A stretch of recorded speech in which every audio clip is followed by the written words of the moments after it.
सूरह बकरा के 5वें रुकू से अल्लाह ताला ने खिताब शुरू किया है बनी इसराइल से। उसकी दूसरी वजह यह है कि अल्लाह ताला यहूदियों पर हुज्जत कायम करना चाहते हैं और साफ साफ उनकी जो उस टाइम दीनी हालत थी, मजहबी सिचुएशन थी, उसको खोल के रख देना चाहते हैं। उन पर साबित किया जा रहा है कि ये वही दीन है जो तुम्हारे अंबिया लेके आए थे। दीन के जो बुनियादी उसूल होते हैं यानी बेसिक रूल्स ऑफ रिलीजन, उनमें से कोई एक चीज भी ऐसी नहीं थी जिसमें कुरान की तालीमात और तौरात की तालीमात में फर्क हो। यहूदियों पर साबित किया जा रहा है कि जो हदायत तुम्हें दी गई थी उसको फॉलो करने में और जो रहनुमाई का मनसब तुम्हें दिया गया था उसका हक अदा करने में तुम बुरी तरह नाकाम हो चुके हो। इसके प्रूफ में अल्लाह ताला ने कुछ वाकयात से सबूत भी पेश किया है और ये वाकयात ऐसे थे जिनका इनकार यहूदी खुद नहीं कर सकते थे। फिर जिस तरह हक को हक जानने के बावजूद यहूदी मुखालफत कर रहे थे, मकारियों से काम ले रहे थे और जिस तरह ये कोशिश कर रहे थे कि मोहम्मद सल्लल्लाहु अलैहि वसल्लम का मिशन कामयाब ना होने पाए, उससे ये बात साफ नजर आ रही थी कि वो ज़ाहिरन मजहबी ढोंग रचा रहे हैं। उनके अंदर दियानत और हक परस्ती बिल्कुल नहीं है, बल्कि वो हर धर्मी जहलाना असबियत और नफ्स परस्ती से काम ले रहे हैं और हकीकतन वो ये चाहते ही नहीं कि नेकी का कोई काम फल फूल सके, तरक्की कर सके। अच्छा, अल्लाह ताला ने यहूदियों पर हुज्जत क्यों पूरी की? इसलिए कि उसका फायदा ये हुआ कि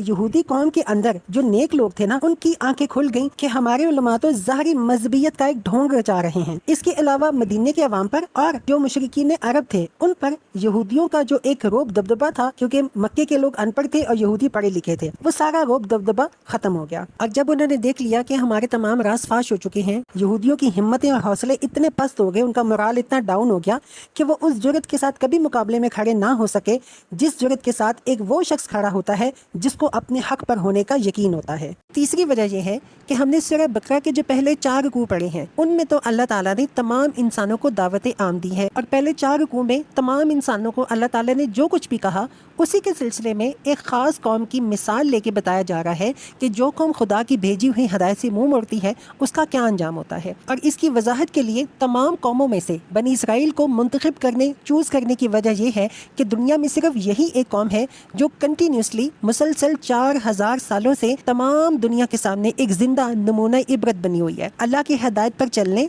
और ना चलने से जितने नशेबो फराज किसी कौम की जिंदगी में रूनुमा हो सकते हैं वो सब इस बनी इसराइल कौम की इबरतनाक कहानी में हमें नजर आ जाते हैं। चौथी और आखिरी वजह जिसकी वजह से बनी इसराइल का जिक्र अब किया जा रहा है, जितने भी सहाबा कराम थे उनको अल्लाह पाक सबक देना चाहते हैं कि वो जवाल के गड़े में गिरने से बचें जिसमें इससे पहले अंबिया के फॉलोअर्स गिर चुके थे, जिसमें बनी इसराइल के लोग गिर गए थे। यहूदियों की अखलाकी कमज़ोरियों, मजहबी गलतफहमियों और एतकादी और अमली गुमराहियों में से एक एक की निशानदही करके इसके मुकाबले में सच्चे दीन के तकाजे बयान कर दिए गए हैं ताकि मुसलमान अपना साफ रास्ता देख सके और गलत राहों से बच सके। इस सिलसिले में यहूद व नसारा पर तनकीद करते हुए कुरान जो कुछ कहता है इसको पढ़ते वक्त मुसलमान